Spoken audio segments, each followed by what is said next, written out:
विजयनगर साम्राज्य में रामया नाम का एक आदमी रहता था। अफवाह थी कि अगर कोई सुबह रामया के दर्शन कर ले तो उसे श्राप लगेगा और वह पूरा दिन कुछ खा नहीं पाएगा। यह सुनकर राजा ने खुद इस बात को परखना चाहा। पहरेदारों ने रामया के लिए सारी व्यवस्था कर दी और राजा के ठीक बगल में उसके लिए एक कमरा तैयार कर दिया। अगली सुबह राजा रामया के कमरे में गए ताकि सबसे पहले उसे देख सकें और इस अफवाह की पुष्टि कर सकें। राजा के दरवाजे से अंदर आते ही रामया की धड़कन तेज हो गई। उन्होंने सोचा कि क्या सच में यह श्राप है या बस एक अफवाह है, लेकिन राजा की उपस्थिति ने उसे अस्वस्थ कर दिया।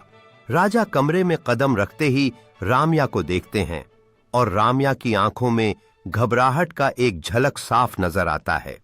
राजा ने अपने इरादे को स्पष्ट करने का निश्चय किया।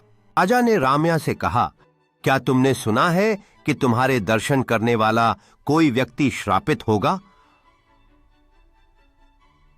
रामया ने अपने शब्दों को सोचते हुए धीरे धीरे उत्तर दिया। उदासी और भय के बीच लोग रामया के लिए दया की गुहार लगाते हैं, लेकिन राजा ने अपनी निर्णय क्षमता को दिखाते हुए दृढ़ता से अपने फैसले को स्थिर रखा। जैसे जैसे समय बीतता है, सलाहकार राजा के पास आए और उसे इस कठोर निर्णय पर पुनर्विचार करने का आग्रह करते हैं।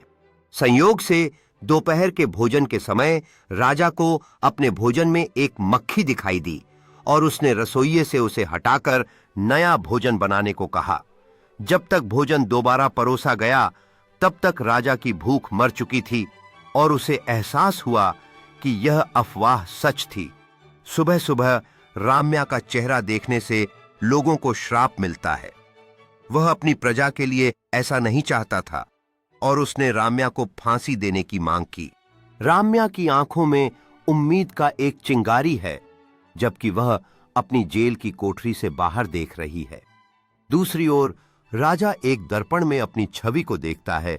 अपने निर्णय के परिणामों पर विचार करते हुए उसे अफसोस महसूस होता है कि क्या वह वास्तव में ऐसा करना चाहता था।